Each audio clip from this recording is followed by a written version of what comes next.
चलिए, इतिहास और संविधान के विकास में एक कदम और आगे बढ़ते हैं।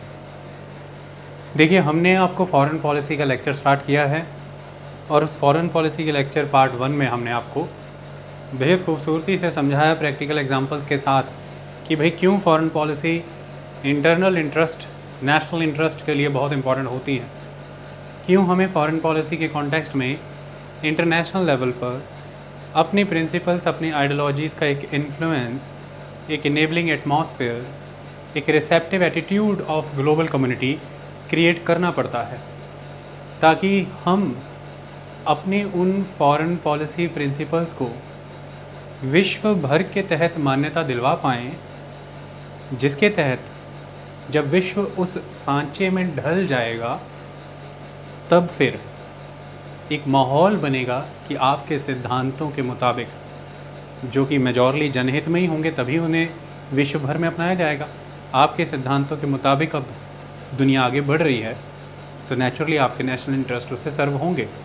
हमने हर कॉन्टेक्स्ट को बहुत डिटेल में समझा, चाहे वो प्रो ह्यूमैनिटेरियन कॉन्टेक्स्ट हो, anti racism, anti apartheid context हो, डिसआर्मामेंट की बात हो, वर्ल्ड पीस इस्टेब्लिश करने की बात हो, नॉन अलाइनमेंट मूवमेंट का कॉन्सेप्ट हो, हर चीज़ को हमने बहुत बेहतरी से समझा, जाना, अंडरस्टैंड किया। उसी कॉन्टेक्स्ट में आज हम और आगे बढ़ेंगे और बहुत से कंसेप्ट्स आपको क्लियर करेंगे फॉरेन पॉलिसी के कॉन्टेक्स्ट में।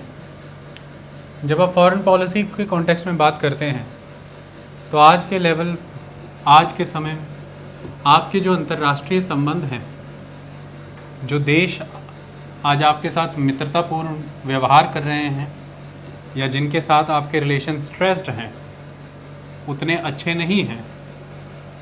आपको उनकी ग्राउंड मिलती है जब आप फॉरेन पॉलिसी को स्टडी करते हैं और ये देखते हैं कि किस तरह से आज़ादी से पहले और आज़ादी से बाद आपका एक स्टैंड रहा इंटरनेशनल सिचुएशंस को लेकर के। तो फॉरेन पॉलिसी इस कॉन्टेक्स्ट में पढ़नी बहुत ज़रूरी होती है, क्योंकि आप ये समझ पाते हैं कि आज जो आपके संबंध हैं वो ऐसे क्यों हैं, किसके साथ आप मित्रता में हैं, किसके साथ आपके संबंधों में खटास है, ये क्यों है, स्ट्रेस क्यों है। तो इसे समझने के लिए हमें बहुत डिटेल में चीज़ों को पढ़ना पड़ता है। मैंने आपको ये बताया था और आज हम उस पर और डिटेल में बातचीत करेंगे। बहुत खूबसूरती से हम पढ़ेंगे कि किस तरह से जवाहरलाल नेहरू का एक इनर्मस इन्फ्लुएंस रहा इंडिया की 1947 से 64 के बीच में जो फॉरेन पॉलिसी का दौर था उस पर। फॉरेन पॉलिसी जो भारत की बनी, उस पॉलिसी में हमने पहले ये समझा कि पंचशील का सिद्धांत क्यों भारत ने अपनाया, नॉन अलाइनमेंट को क्यों भारत ने अपनाया। मैंने बताया कि इंटरनल कंडीशंस ऐसी थी इंडिया की जिसके बेसिस पे ही हमारी उस तरह की एक फॉरेन पॉलिसी डेवलप हुई। अब हम ये समझते हैं कि और कौन से कंसेप्ट्स वर्कआउट करते थे हमारी फॉरेन पॉलिसी के पीछे। फॉरेन पॉलिसी किसी एक दिन में बना हुआ कोई कंसेप्ट नहीं है, किसी एक पर्सन के द्वारा बनाया गया एक कंसेप्ट नहीं है। फॉरेन पॉलिसी अपने आप में एवोल्यूशनरी है। जैसे हमने फ्रीडम स्ट्रगल का इतना लंबा कॉन्टेक्स्ट पढ़ा, जिसके तहत हमने ये देखा कि संविधान कोई 2 साल 11 महीने 18 दिन की बात नहीं थी। लंबे समय से भारत का एक एंटी कॉलोनियल स्ट्रगल चलता आया। उस स्ट्रगल से पहले भारत की एक सभ्यता थी, भारत का एक अपना कल्चर, कस्टम, मैनर है। उन्हीं गुणों से ओतप्रोत भारतीय समाज जब ब्रिटिशर्स के अगेंस्ट स्ट्रगल कर रहा है तो वह सभी गुण, वही सिद्धांत संविधान में आपको नज़र आते हैं। ठीक इसी तरह से आपकी फॉरेन पॉलिसी का भी जन्म होता है और उसी कॉन्टेक्स्ट में हम बात कर रहे हैं। देखिए, प्री इंडिपेंडेंस पीरियड में इंडिया ने जो एक्सपीरियंसेस किए वही एक्सपीरियंसेस हैं जो आपको इंडिया की फॉरेन पॉलिसी में नज़र आते हैं। सबसे इम्पॉर्टेंट एक्सपीरियंस क्या है? इंडिया एक कॉलोनियल पावर के द्वारा एक्सप्लॉइट हो रहा था, ये आपको क्लियर है। और वो कौन है? ब्रिटिश। तो ऐसे में इंडिया उस समय में क्या स्टैंड रखता था? जब इंडिया की स्टैंड की बात करता हूँ तो यहाँ पर इंडियन नेशनल कांग्रेस की बात आ रही है, क्योंकि आज़ादी से पहले अगर सरकार की बात करें तो वो तो इंडियन गवर्नमेंट ब्रिटिशर्स ने इस्टेब्लिश की थी। तो ऐसे में इंडियन नेशनल कांग्रेस के जो डिफरेंट सेशंस हुआ करते थे, उन सेशंस के थ्रू अगर हम जाएं तो 1921 से ही 1947 तक आते आते आपको कई सेशंस मिलेंगे, जैसे कि 1921 का दिल्ली सेशन, जो इस बात को डिक्लेयर करता था कि जो इंडिया है वो इंडियन गवर्नमेंट की पॉलिसीज़ से डिफ़र करता है। जो इंडियन गवर्नमेंट है वो इंडिया की ओपिनियन को रिप्रेजेंट नहीं कर रहा।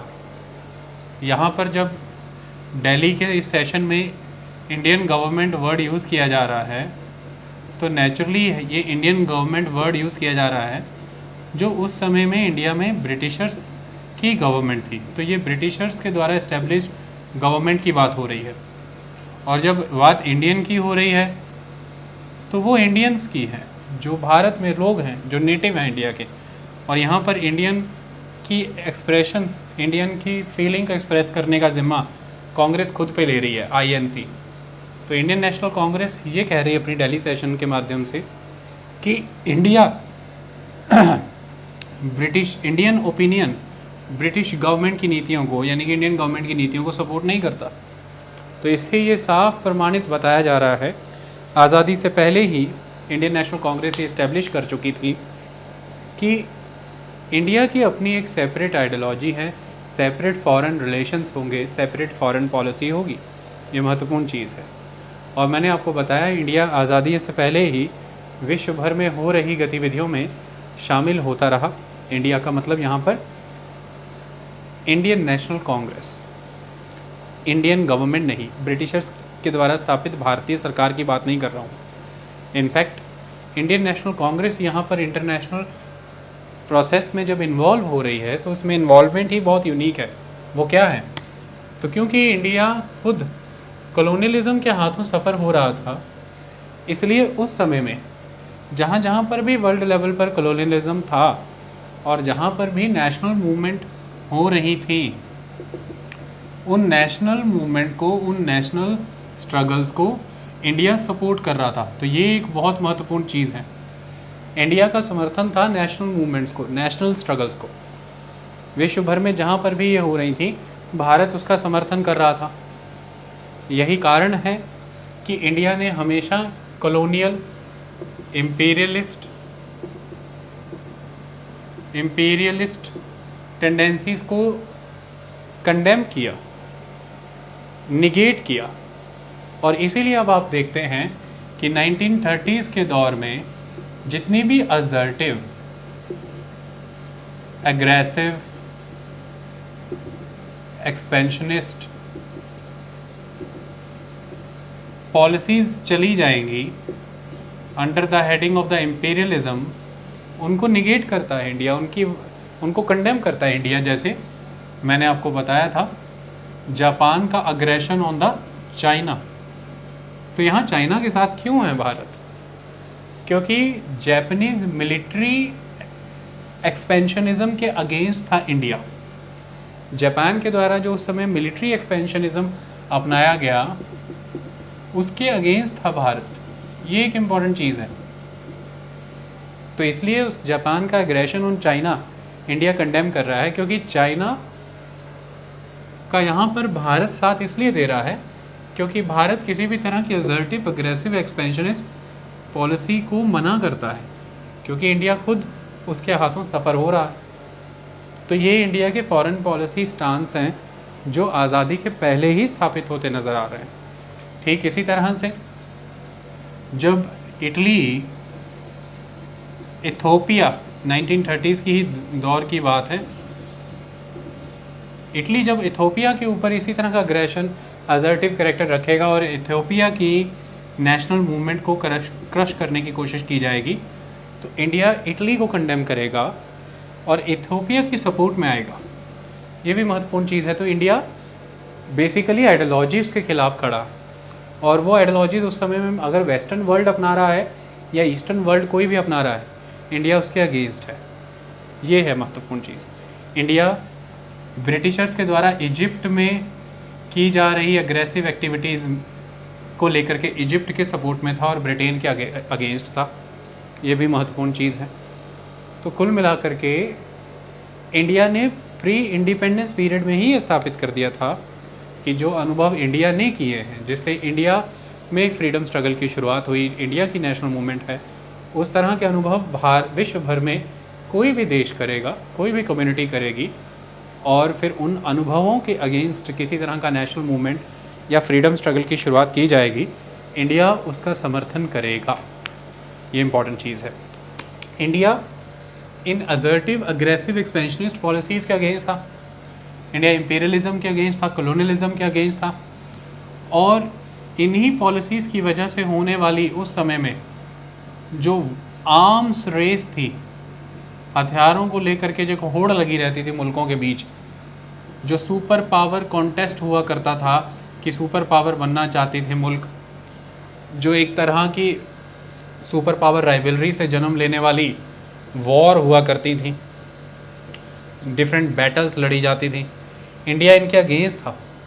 इसलिए आप देखेंगे कि वर्ल्ड वॉर 1 की बात करें या वर्ल्ड वॉर 2 की बात करें, इंडिया यानी कि इंडियन नेशनल कांग्रेस ने ब्रिटेन की खिलाफत की थी जब उन्होंने इंडिया यानी कि इंडियन नेशनल कांग्रेस की रजामंदी के खिलाफ, इंडियन नेशनल कांग्रेस जब मैं यहाँ पर बात कर रहा हूँ क्योंकि इंडियन नेशनल कांग्रेस का उस समय as an institutional freedom struggle dominance था।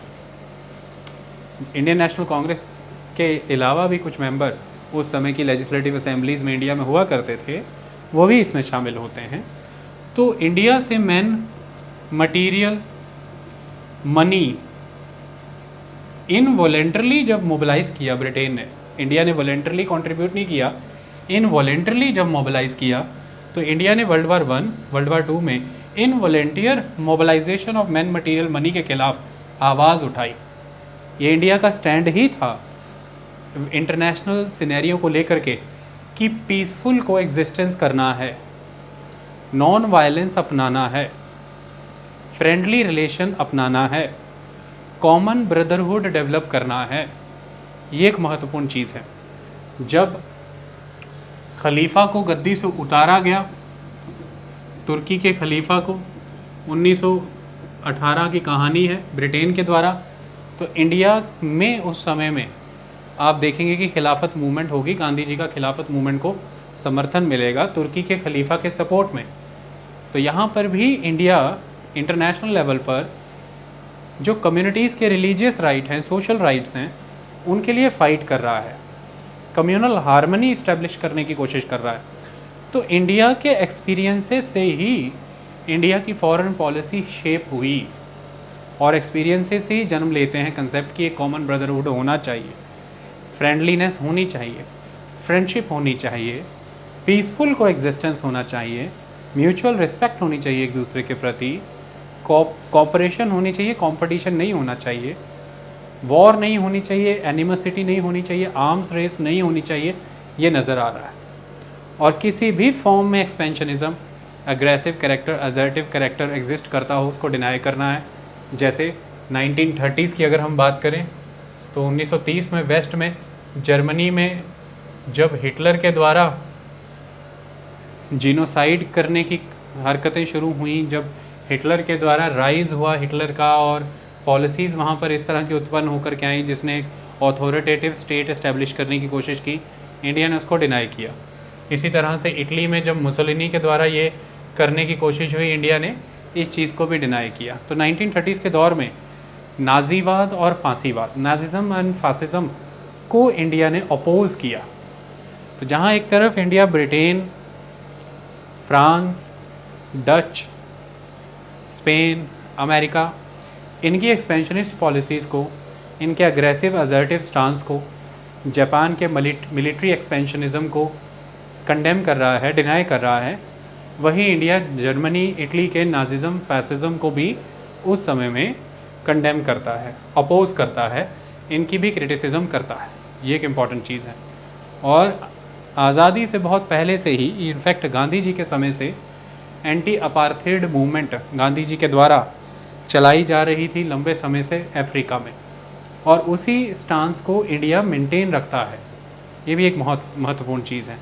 तो इंडिया ने ऑलवेज़ प्री इंडिपेंडेंस पीरियड में जो अनुभव स्वयं किए, उन्हीं अनुभवों को के आधार पर इंडिया की एक फॉरेन पॉलिसी डेवलप हुई। इंडिया सक्रिय रहा 1920s के बाद से ही इंटरनेशनल रिलेशंस को लेकर के, क्योंकि इंडिया ये मानता था कि आज़ादी के बाद जब डीकोलोनाइजेशन का फेज़ शुरू होगा पूरे वर्ल्ड लेवल पर, उस डीकोलोनाइजेशन के फेज़ की वजह से जो कॉलोनलिज्म ख़त्म होगा, इम्पीरियलिज्म ख़त्म होगा, लेकिन जो एक नया दौर शुरू होगा नियो इम्पीरियलिज्म का, जिसके तहत बड़ी कंट्रीज़ पॉलिटिकली आपकी कंट्री को कंट्रोल नहीं करेंगी, वॉर नहीं होंगी, फिज़िकल कंट्रोल नहीं होगा कंट्रीज़ का किसी बड़ी कंट्री के द्वारा, लेकिन इकोनॉमिकली आपको एक्सप्लॉइट किया जाएगा, आपके रिसोर्सेज एक्सप्लॉइट किए जाएंगे, आपकी सॉवरेनिटी को हार्म किया जाएगा, आपके डेमोक्रेटिक सिस्टम को डिसलॉज करने की कोशिश की जाएगी,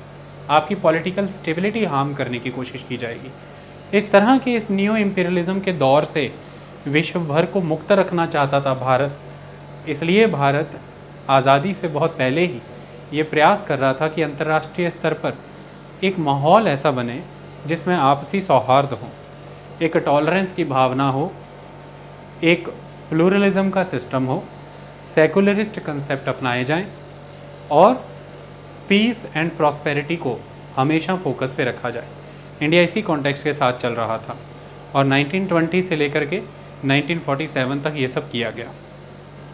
जहाँ एक तरफ कांग्रेस के अलग अलग सेशंस, ब्रिटिशर्स का इंडिया के ऊपर इम्पैक्ट और उस इम्पैक्ट को रिस्पॉन्स देती हुई उस समय की इंडियन नेशनल कांग्रेस और इंडियन फ्रीडम स्ट्रगल, इनका प्रभाव रहा फॉरेन पॉलिसी पे, वहीं दूसरी तरफ फॉरेन पॉलिसी पे शख्सियतों का प्रभाव भी होता है, ये भी बड़ी चीज़ है। तो फॉरेन पॉलिसी पे जहाँ पर आपके पास्ट एक्सपीरियंसेस, आपकी हिस्ट्री इम्पैक्ट डालती है, आपका क्या जोग्राफिकल सेटअप है, आप कहाँ लोकेटेड हैं, इकोनॉमिकली रिसोर्स रिच एरिया हैं कि नहीं हैं, आप किस तरह के पासेस, किस तरह के सी रूट, किस तरह की लैंड कनेक्टिविटी से बिलोंग करते हैं, आप लैंड लॉक्ड हैं या आपको ओशियन पैसेजेस मिलते हैं कि नहीं। तो इस तरह की जोग्राफिकल कंडीशंस, आपकी जोग्राफिकल सेटिंग, आपके क्लाइमेटिक रीजन आपकी जियोपॉलिटिकल इम्पोर्टेंस को तय करते हैं, आपकी इकोनॉमिक सिग्निफिकेंस को तय करते हैं, आपकी डिपेंडेंस को तय करते हैं कि आप किन्हीं मुल्कों पर डिपेंड हैं अपनी climatic geographical setting, location, condition and position की वजह से। आप किन किन पर निर्भर हैं, आपके संबंध उस पर आधारित हो जाते हैं अंतर्राष्ट्रीय स्तर पर, और वो आपके फॉरेन रिलेशन, फॉरेन पॉलिसी का हिस्सा बनते हैं। तो जहाँ आपकी जोग्राफ़ी, आपकी हिस्ट्री, आपके पास्ट एक्सपीरियंसेस ज़िम्मेदार हैं, आपके इंटरनेशनल लेवल पर इकोनॉमिक रिलेशंस ज़िम्मेवार हैं, वहीं इम्पॉर्टेंट पर्सनैलिटीज़ भी ज़िम्मेवार होती हैं इस बात को लेकर के कि भाई आपकी फ़ॉरेन पॉलिसी किस तरह की होगी। और इसमें भारत की इम्पॉर्टेंट पर्सनैलिटीज़ का यकीनन ही रोल रहा। इसमें से प्रिडोमिनेंट रोल जिसका रहा वो महात्मा गांधी और जवाहरलाल नेहरू आपको नज़र आएंगे। Jawaharlal Nehru naturally external affair ministry उन्होंने अपने पास रखी। आज़ादी के बाद सरकार जब थी, प्रधानमंत्री भी वो थे, एक्सटर्नल अफेयर मिनिस्ट्री भी उन्होंने अपने पास रखी। कैबिनेट में एक्सटर्नल अफेयर्स को लेकर के डिसीजन उन्हीं का चलता था और यकीनन उनकी नीति ही फाइनल नीति होती थी। तो उनका एनर्मस इन्फ्लुएंस रहा भारत की फॉरेन पॉलिसी पर। लेकिन मैंने अभी बताया, इंडिया की फॉरेन पॉलिसी किसी एक पर्सन की जन्म दी हुई नहीं थी, वो किसी एक इवेंट से या किसी एक दिन में बैठ करके बनाई हुई नहीं थी। वो long term past colonial experiences और इंडिया की जो कल्चरल रूट्स रही हैं, जिसमें इंडिया ने सदा ही इस बात को बढ़ाया है, लोगों को, जनता को सिखाया है कि सभी को मिल करके रहना है, पूरे विश्व भर में एक आपसी भाईचारा होना चाहिए, अतिथि देवो भव होता है, पड़ोसियों के साथ संबंध बेहतर बना करके रखने में ही बेहतरी है। तो इस तरह से नॉन वायलेंस का कंसेप्ट हो या कॉमन ब्रदरहुड का कंसेप्ट हो, म्यूचुअल रिस्पेक्ट देने की बात हो, ये कंसेप्ट भारत शुरू से ही मानता रहा। एक्सपेंशनिज्म की पॉलिसी भारत फॉलो नहीं करता रहा और उसी कंसेप्ट की बात भारत ने अपनी फॉरेन पॉलिसी में भी की। तो महात्मा गांधी की नॉन वायलेंस की पॉलिसी, महात्मा गांधी की पीस की पॉलिसी, म्यूचुअल रिस्पेक्ट की पॉलिसी, कॉपरेशन की पॉलिसी, क्लास कॉपरेशन की बात करते थे, वो क्लास कन्फ्लिक्ट की बात नहीं करते थे, वो पैसिव रेजिस्टेंस की बात करते थे, लेकिन किसी भी तरह से हथियारबद्ध क्रांति की बात वो नहीं करते थे, क्योंकि वो किसी भी सूरत में वायलेंस एक्सेप्ट नहीं करते थे।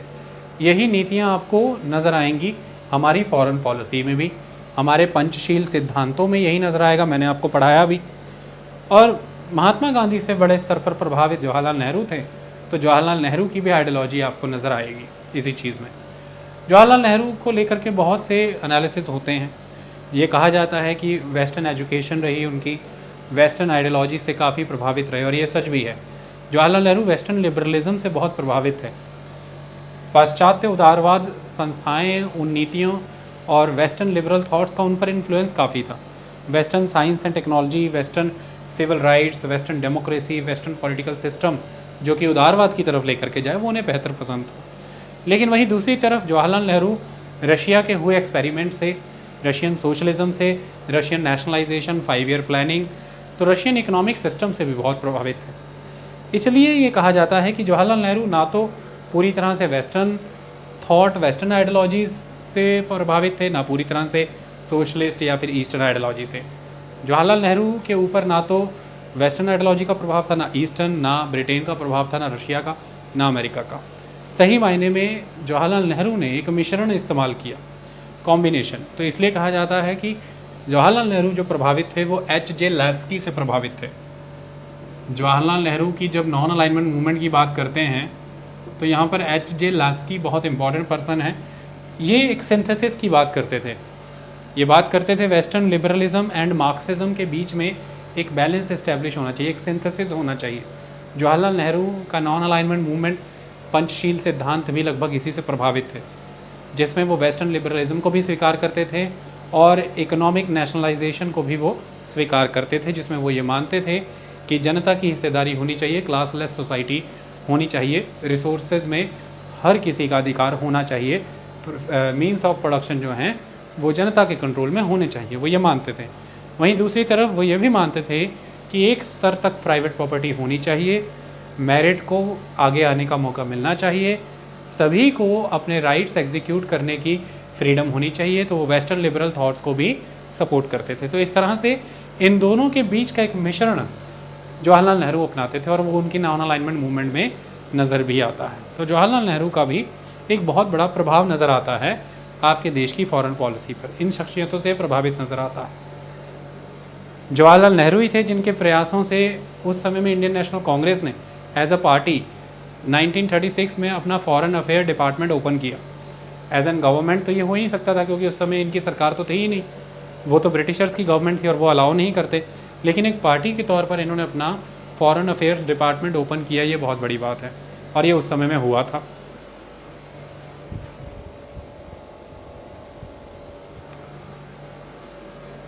मैं देख रहा था कहीं कैमरा तो नहीं बंद हो गया। तो फॉरेन अफेयर्स डिपार्टमेंट इन्होंने उस समय में ओपन किया, ये जवाहरलाल नेहरू की बहुत बड़ी अचीवमेंट थी। और उसके तहत ये क्या किया करते होंगे, फॉरेन अफेयर डिपार्टमेंट इस्टेब्लिश कर लिया, काम क्या करते होंगे उसके तहत विश्व भर में जहाँ पर भी एंटी कॉलोनियल स्ट्रगल होती थी, एंटी इंपीरियल स्ट्रगल होती थी और नेशनल मूवमेंट होती थी, फ्रीडम की मूवमेंट होती थी, ह्यूमन राइट्स के सपोर्ट में मूवमेंट्स होती थी, anti racist, anti apartheid movement होती थी, ये उनको अपना समर्थन एक्सटेंड किया करते थे, उनको सपोर्ट किया करते थे। जिसके तहत मैंने आपको बताया भी कि जब जापान के द्वारा अग्रेशन किया गया था चाइना पर, तब भारत में इंडियन नेशनल कांग्रेस के द्वारा मेडिकल मिशन वहाँ पर भेजा गया था, ये भी एक इम्पॉर्टेंट चीज़ है। तो कुल मिलाकर के इस तरह के support, moral support, sympathy India पहले दिन से देता रहा और फिर इंडिया की फॉरेन पॉलिसी में भी वो मॉरल सपोर्ट, वो सिंपैथी आपको नज़र आएगा आज़ादी के बाद। तो इसको हम इग्नोर ना करें, इसी के आधार पर हम उस समय के भारत के अंतर्राष्ट्रीय संबंधों को समझ पाएंगे और उन्हीं अंतर्राष्ट्रीय संबंधों की समझ पर आधारित है हमारे आज के वैश्विक संबंध, हमारे ग्लोबल रिलेशन आज उसी पर आधारित हैं। ये बहुत महत्वपूर्ण चीज़ है। अब हम इसे सिलसिलेवार तरीके से शुरू करेंगे, वन बाय वन समझते हैं एक एक चीज़ को बहुत बेहतरी से। मैं रिलेशन और इवेंट्स कोट कर करके आपको समझाऊंगा इंडिया की फॉरेन पॉलिसी, ये बहुत इंपॉर्टेंट चीज़ है ताकि आपको इंडिया की फॉरेन पॉलिसी क्लियर हो बेहतर वे में। तो मैं एक एक इवेंट के माध्यम से वो चीज़ आपको स्थापित करूंगा। इवेंट हम उठाएंगे सीक्वेंस में जिनका महत्व है लॉजिक वाइज।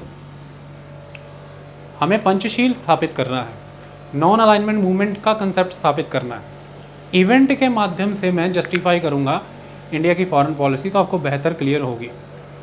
सबसे पहले हम अंडरस्टैंड करते हैं। जैसे इंडिया की पोजीशन अगर हम देखें, यहाँ पर हम देखते हैं अरेबियन सी एग्जिस्ट करता है, और उसके बाद अगर हम यहाँ पर बात करें तो अफ्रीका। और अब इम्पॉर्टेंट चीज़ है कि ये जो पर्टिकुलर रीजन है यहाँ पर पैलेस्तीन आपको पता है एग्जिस्ट किया करता था। 1947 का दौर है। इंडिया फॉरेन पॉलिसी को अंडरस्टैंड करने के लिए वेस्ट एशिया रीजन में पैलेस्तीन एक इम्पॉर्टेंट इशू है। पैलेस्तीन इशू के माध्यम से मैं आपको कुछ चीज़ें जस्टिफाई करूँगा। देखिए, सबसे पहली चीज़, पैलेस्तीन की हिस्ट्री में हम नहीं जाएंगे, मैंने बहुत सारे लेक्चर्स में पहले वो क्लियर कर दी है। मेन चीज़ ये है कि पैलेस्तीन में अरबिक मुस्लिम पीपल रहते हैं, इस्लामिक रिलीजन को फॉलो करने वाले लोग रहते हैं। लेकिन आपको ये पता है कि इतिहास में किसी दौर में ये होम कंट्री हुआ करती थी, ये होमलैंड हुआ करता था यहूदियों का, यानी कि ज्यूइश पीपल का। और उनकी शुरू से इस बात को लेकर के एक तमन्ना थी कि हम वापस अपने होमलैंड में जाएंगे कभी ना कभी। किसी ज़माने में वो खदेड़ दिए गए थे उस अपने होमलैंड के एरिया से। तो अब जब वर्ल्ड वार 1 ख़त्म हुआ, उसी के बाद ब्रिटेन के द्वारा, अमेरिका के द्वारा ये प्रयास शुरू हो चुके थे कि जो वर्ल्ड लेवल पर जितने भी ज्यूइश एग्जिस्ट करते हैं उन्हें वापस स्थापित किया जाए उनके होमलैंड में, जो कि एग्जिस्ट कर रहा है वेस्ट एशिया में पैलेस्टीन रीजन में। पैलेस्तीन से ही उभरेगा ज्यूइश होमलैंड, जो इस समय में अरबिक मुस्लिम लोगों के कंट्रोल में है। वो वहाँ पर बसे हुए हैं लंबे समय से, सदियों से। लेकिन जब सेकेंड वर्ल्ड वार कंक्लूड हुई, उसके बाद ये कवायद तेज हो गई, और ब्रिटेन ही इस सिलसिले में सबसे महत्वपूर्ण कंट्री थी। 1940s के दौर में ब्रिटेन के द्वारा ही यूनाइटेड नेशन में जनरल असेंबली में रेजोल्यूशन मूव किया गया कि भाई पैलेस्तीन के भविष्य को लेकर के, पैलेस्तीनियन सेटअप को लेकर के कुछ किया जाए। जनरल असेंबली ने एक स्पेशल कमीशन अपॉइंट किया पैलेस्तीन को लेकर के, और पैलेस्तीन के लिए वो जो स्पेशल कमीशन अपॉइंट किया गया था, उस स्पेशल कमीशन ने, स्पेशल कमेटी जो बनाई गई थी, उसके द्वारा फिर फाइनली रिकमेंडेशन आई कि आप ऐसा करिए कि पैलेस्तीन को आप डिवाइड कर दीजिए। एक तो पैलेस्तीन में आप बनाइए ज्यूइश स्टेट, ज्यूइश लोगों के लिए, यहूदियों के लिए। दूसरा आप बनाइए पैलेस्टीन स्टेट, और ये बनाइए आप अरबिक लोगों के लिए, मुस्लिम लोगों के लिए। और तीसरा यहाँ पर आप unique special area carve out करिए, जैसे कि जेरूसलम। जेरूसलम को यहाँ पर क्रिएट करिए और इसे स्पेशल फोर्सेस के अंडर रखिए। ये इस तरह से आप डिफरेंट एरियाज़ बना लीजिए। एक कमीशन का गठन किया गया जो इस डिमार्केशन को इस्टेब्लिश कराएगा। अब ये जो ज्यूइश स्टेट बनेगा, दैट इज़ इज़राइल। तो यहूदी लोगों को, ज्यूइश पीपल को तो ये स्वीकार हो गया कि ये ठीक बात है, और ये सब कुछ अगस्त 1947 में हो रहा है। लेकिन जो पैलेस्टीनियन है, यानी कि जो अरबिक पीपल है, मुस्लिम्स, उनको ये स्वीकार नहीं था। उनको ये था कि इस तरह से आप पैलेस्तीन को बांट नहीं सकते, काट नहीं सकते।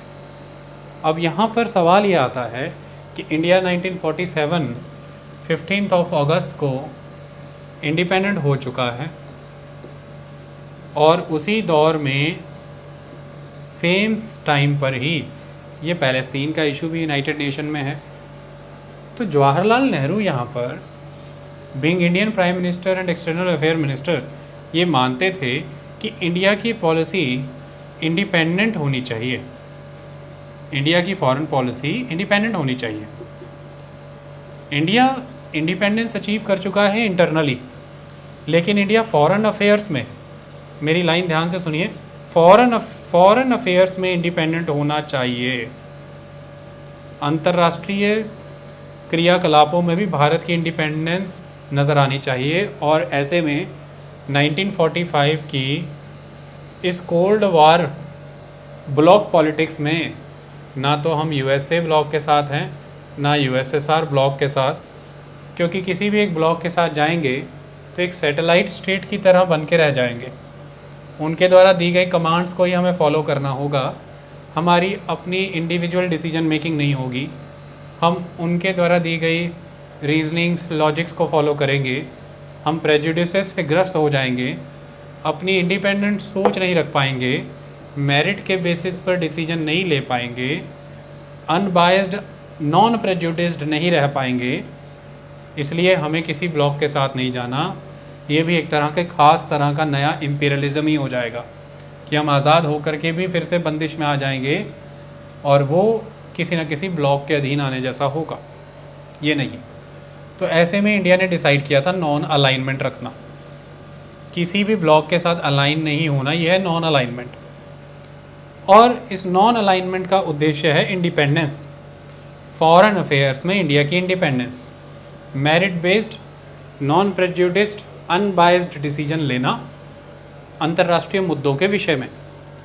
ऐसे में अब आता है फ़लस्तीन का इशू भारत के सामने, तो भारत का स्टैंड क्या होगा। तो इससे फिर आपका एक MCQ सॉल्व हो रहा है कि क्यों 1991 तक इंडिया और इज़राइल के बीच में डिप्लोमेट्स, एम्बेसडर्स और वहाँ के राष्ट्रपति और भारत के प्रधानमंत्री कभी एक्सचेंज नहीं हुए, और फिर क्यों अब नरेंद्र मोदी जो हैं उनकी मित्रता बेंजामिन नेतन्याहू के साथ बहुत ज़बरदस्त है।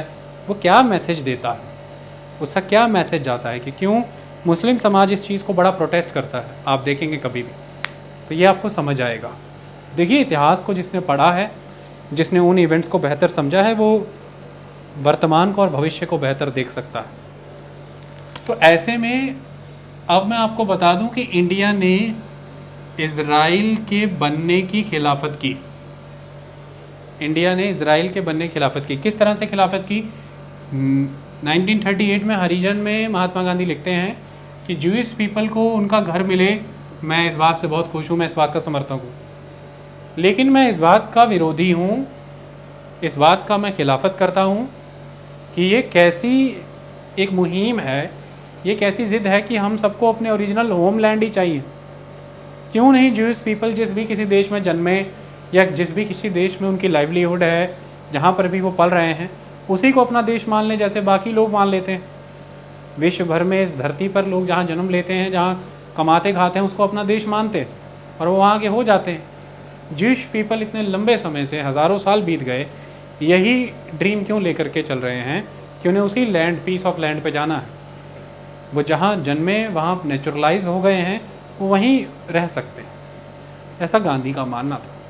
और अब यहाँ पर आप देखिए कि जवाहरलाल नेहरू भी इसी पॉलिसी को, और इंडिया अपनी फॉरेन पॉलिसी में इसी चीज़ को समर्थन दे रहा है, क्योंकि इंडिया ने टू नेशन थ्योरी की, यानी कि इंडियन नेशनल कांग्रेस ने टू नेशन थ्योरी की खिलाफत की थी।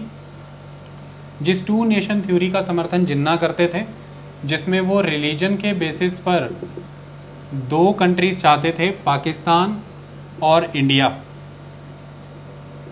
Pakistan and India. लेकिन इंडिया इस बात को डिनाई करता था। जहां एक तरफ मोहम्मद अली जिन्ना और पाकिस्तान रिलीजियस स्टेट की तरफ बढ़ रहे थे, वहीं पर इंडियन नेशनल कांग्रेस और इंडिया सेकुलर नेशनलिज्म की तरफ बढ़ रहे थे। और ऐसे में इंडिया धर्म के आधार पर स्टेट बनने की, कंट्री बनने की खिलाफत करता था, कांग्रेस इसकी खिलाफत करती थी। तो इसलिए इंडिया की फॉरेन पॉलिसी में अब आपको ये चीज़ दिखेगी कि धर्म के आधार पर, एथनिसिटी के आधार पर अगर फ़लस्तीन को काट करके एक स्टेट इज़राइल बनाया जाता है तो इंडिया उसके समर्थन में नहीं था। इंडिया ने 1949 यूनाइटेड नेशन के तहत इज़राइल को रिकॉग्निशन भी नहीं दिया, उसे एक देश की तरह नहीं माना। और इंडिया ने अरबिक मुस्लिम्स को सपोर्ट किया, फ़लस्तीन का सपोर्ट किया, ये मैं आपको क्लियर कर दूं, क्योंकि इंडिया किसी भी तरह की असर्टिव, अग्रेसिव और एक्सपेंशनिस्ट पॉलिसी के अगेंस्ट था। और ज्यूइश पीपल को फ़लस्तीन में ला करके वापस से इस्टेब्लिश करना एक तरह से सुपर पावर ब्लॉक्स की अग्रेसिव पॉलिसी ही कंसीडर की गई कि उनके द्वारा फ़लस्तीन का बंटवारा कर दिया गया, अरबी लोगों को खदेड़ा गया, कॉर्नर कर दिया गया और ज्यूइश को वहाँ पर ला करके इम्प्लांट किया गया, वहाँ पर ला करके सेटल किया गया। ऐसा इंडिया कंसिडर करता था उस समय में, और इंडिया इस तरह की नीतियों के विरोध में था। इंडिया उस समय में ह्यूमन राइट्स के सपोर्ट में था। तो ऐसे में उस नीतियों के तहत इंडिया पैलेस्तीन के सपोर्ट में रहा, अरबिक मुस्लिम के सपोर्ट में रहा। उसका एक कारण इंडिया की इंटरनल पॉलिटिक्स भी थी, क्योंकि भारत में वो दौर बहुत ज़बरदस्त था कम्युनल राइट्स को लेकर के, और इंडिया को अंदरूनी राजनीति में भी अपनी छवि बहुत मजबूती से स्थापित करनी थी एक सेकुलर कंट्री के तौर पर। जवाहरलाल नेहरू के ऊपर ये एम था कि उन्हें एक सेकुलर नेशन के तौर पर खुद को स्थापित करना है। इसलिए भी भारत में मुस्लिम समाज जो है वो कांग्रेस से नदारद ना हो जाए, इंडिया की सेकुलर छवि पे बट्टा ना लग जाए, इसकी वजह से इंडिया पर आरोप ना आ जाए कि भैया अब आपने रिलीजन के ऊपर बेस्ड स्टेट कैसे एक्सेप्ट कर लिया। तो इंडिया ने खिलाफत की इज़राइल की, ये मैं आपको क्लियर कर दूँ। उस समय की कंसिडरेशन की ये थी, लेकिन उसके बाद जब आगे बढ़े इंडिया ने वैसे ही इज़राइल की खिलाफत की, क्योंकि इज़राइल ब्लॉक पॉलिटिक्स का हिस्सा बन गया था। इज़राइल वेस्टर्न ब्लॉक के साथ चला गया था, जैसे कि फ्रांस, यूके। इज़राइल ने इनके साथ मिलकर के 1956 के दौर की बात है, इजिप्ट के ऊपर अटैक भी किया था, जब इजिप्ट के द्वारा नेशनलाइज कर लिया गया था स्विस कनाल को। तो फिर वो ब्लॉक पॉलिटिक्स का हिस्सा बन गया था, और इंडिया नॉन अलाइन मूवमेंट की कवायद करता था, किसी भी ब्लॉक पॉलिटिक्स का हिस्सा बनने के बाहर की बात करता था। तो फिर इसके बाद भी इंडिया इज़राइल का साथ नहीं दे पाया। तो इंडिया और इज़राइल के संबंध इसी फॉरेन पॉलिसी से परिभाषित रहे हैं लगभग 1991 तक। अंडर कवर के तौर पर, एज ए सीक्रेट मीटिंग के तौर पर, जनता पार्टी के समय मोरारजी देसाई के समय में इज़राइल से लोग भारत आए भी, मीटिंग्स हुई भी, लेकिन ऑफिशियली चीज़ें 1991 के बाद शुरू होती हैं, लिबरलाइजेशन, प्राइवेटाइजेशन, ग्लोबलाइजेशन। इसलिए अब आज आप देखिए इंडिया की फॉरेन पॉलिसी में एक बहुत ज़बरदस्त शिफ्ट नज़र आता है। आज इंडिया के बहुत स्ट्रॉन्ग रिलेशन हैं इज़राइल के साथ। भारत के प्रधानमंत्री ने वहाँ पर दौरा भी किया, बेंजामिन नेतन्याहू भी भारत आए, और इज़राइल के साथ बहुत गर्मजोशी से गले मिला जाता है। तो इस तरह से एक शिफ्ट इंडिया का नज़र आता है कि इंडिया अब किसी पर्टिकुलर क्लास को या सेगमेंट को अपीज़ करने की पॉलिसी नहीं कर रहा। ऐसा अब की सरकारें प्रमाणित करती हैं कि वो नेहरूवियन पॉलिसी से आगे आ गया है। उसे किसी पर्टिकुलर कम्युनिटी को, सेगमेंट को कंट्री में अपीज़ नहीं करना। सेकंड, इंडिया अपने नेशनल इंटरेस्ट और बॉर्डर सिक्योरिटी को महत्वता देता है, टेरिटोरियल इंटीग्रिटी को महत्व देता है किसी भी अदर कंसर्न से ज़्यादा, जिसके तहत इज़राइल एक बहुत ज़बरदस्त पार्टनर है, क्योंकि डिफेंस इक्विपमेंट में और लेटेस्ट टेक्नोलॉजी के मामले में इज़राइल बहुत उत्तीर्ण कर चुका है बाकी मुल्कों के मुकाबले, और इंडिया का एक बहुत ज़बरदस्त डिफेंस पार्टनर भी है इज़राइल। तो इंडिया की अब इंटरेस्ट उस समय से डिपार्ट कर चुके हैं। आज इंडिया को लेटेस्ट टेक्नोलॉजी चाहिए, बेटर कॉम्बैटिंग वेपन्स चाहिए, बेटर इक्विपमेंट चाहिए, बेटर साइंस एंड टेक्नोलॉजी चाहिए। डिफेंस प्रिपेयर्डनेस बहुत मजबूत है आज के डेट में इंडिया की। तो इंडिया की फॉरेन पॉलिसी में आज इंडिया की जो स्ट्रेंथ है, इंडिया की जो फोर्स है, वो एक इम्पॉर्टेंट रोल प्ले करती है, और अंतर्राष्ट्रीय स्तर पर इंडिया के संबंध भी अब उसी चीज़ से प्रभावित होते हैं। आज इंडिया इस बात पे तवज्जो नहीं दे रहा है कि इज़राइल का गठन किसी समय में कम्युनल ग्राउंड्स पर ही हुआ है कि धर्म के आधार पर वो एक देश के तौर पर उभर करके आया। आज इंडिया की पॉलिटिक्स और इंडिया की इंटरनल और इंटरनेशनल इंटरेस्ट ये कहते हैं कि इंडिया जिस कंडीशन में आज एग्जिस्ट कर रहा है, चाइना असर्टिव है, पाकिस्तान एक टर्बुलेंस क्रिएट करने वाली कंट्री के तौर पर डेवलप हो रही है इंडिया के सराउंडिंग में, इंडियन ओशियन रीजन में जियोपॉलिटिकल सिचुएशन बहुत ही फ्रेजाइल रहती है, जियोपॉलिटिकल हॉटस्पॉट के तौर पर वो जाना जाता है। ऐसे में इज़राइल का रोल इम्पॉर्टेंट है इंडिया के लिए। लेकिन एक बात आपको और बता दूं कि इज़राइल के द्वारा यदि पैलेस्तीनियन रीजन पर कभी भी अटैक हुए हैं, ये भी मैं आपको क्लियर कर देना चाहता हूं, चाहे वो गाज़ा स्ट्रिप हो, गाज़ा स्ट्रिप, वेस्ट बैंक, ये वर्ड्स आपने हमेशा सुने होंगे, ये इसी रीजन की ज्योग्राफी के शब्द हैं। चाहे वो गाज़ा स्ट्रिप हो या वेस्ट बैंक के इलाके हों, जब भी जो भी इलाके हों जहाँ पर भी अरबिक पीपल रहते हैं, इसराइल अक्सर इन पर आरोप लगाता है कि ये अपने टेररिस्ट ग्रुप्स के वाया इसराइल में अटैक्स करते हैं, इन्फिल्ट्रेशन करते हैं, टर्बुलेंस क्रिएट करते हैं। ऐसे में इसराइल ने कई बारी मिसाइल अटैक्स किए हैं, चाहे वो मनमोहन सिंह की सरकार हो, 2009 की बातें हों, और चाहे वो इस समय की बीजेपी की एनडीए की सरकार भी हो। इसराइल के द्वारा जब फ़लस्तीन पर या अरबिक कम्युनिटीज़ पर अटैक किए जाते हैं तो इंडिया एक तरह का कंडेम ही करता है इस चीज़ को। इंडिया इसराइल के इन एक्शंस को कंडेम करता है, ये भी मैं आपको क्लियर कर दूँ। लेकिन उस कंडेमनेशन के बाद भी इंडिया इसराइल के रिलेशन बहुत अच्छे रहते हैं, क्योंकि अब वो प्योरली स्ट्रेटजिकल हो चुके हैं, प्योरली इस बात पे डिपेंड कर चुके हैं कि इसराइल की और इंडिया की क्या इंटरनल रिक्वायरमेंट्स है। इसराइल को डिफेंस इक्विपमेंट बना के बेचने हैं, उसकी इकोनॉमी का बहुत बड़ी